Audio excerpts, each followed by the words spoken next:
नज़र बद से बचने का बहुत ही आसान तरीका है। एक आयत मैं आपके सामने पढ़ता हूँ, आप उस पर अमल करें, इंशाअल्लाह आपको फ़ायदा होगा। अऊज़ु बिल्लाहि मिनश शैतानिर रजीम, बिस्मिल्लाहिर रहमानिर रहीम।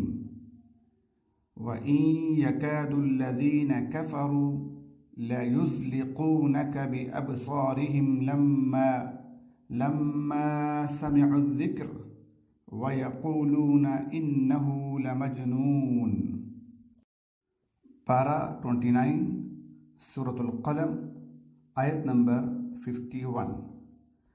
ये आयत अगर आपको याद है तो ज़बानी पढ़ लें, अगर याद नहीं है तो आप इसको देख के पढ़ सकते हैं और अल्लाह से दुआ करें। इसका तर्जमा क्या है? तर्जमा कंजुल ईमान। और ज़रूर काफिर तो ऐसे मालूम होते हैं कि गोया अपनी बद नज़र लगाकर तुम्हें गिरा देंगे, यानी वो ये महसूस करते हैं कि तुम्हें नज़र लगा के गिरा देंगे जब कुरान सुनते हैं और कहते हैं कि ज़रूर अक़ल से दूर हैं, यानी उनकी अकल ही नहीं है कि जो आपके दम कर रहे हैं, जो आप पर कोई ऐसा अमल करके आपके हालात को ख़राब करना चाह रहे हैं, यानी वो बेअक्ल हैं जो तुम्हें नज़र लगाना चाहते हैं।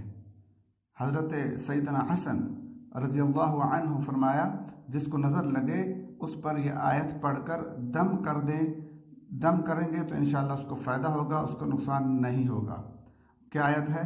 अल्लाहुम्मा अज़हिब अन्हु हर्रहा व बरदहा व बरदहा व वसबहा।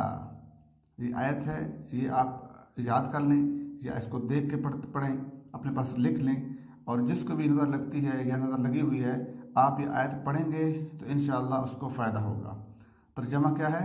ए अल्लाह अज़्ज़ व जल, इस नज़र बद की गर्मी, सर्दी और मुसीबत से इससे दूर कर दे। आमीन। आप इंशाअल्लाह मेरे लिए दुआ करें, मैं आपके लिए दुआ गो हूँ। अल्लाह हाफ़िज़, बाय बाय। अगर आपको हमारे YouTube चैनल की वीडियो पसंद आई है तो इसको आप लाइक करें, कमेंट करें और सब्सक्राइब कर लें ताकि आइंदा आने वाली वीडियो भी आपको वसूल होती रहे। बहुत शुक्रिया।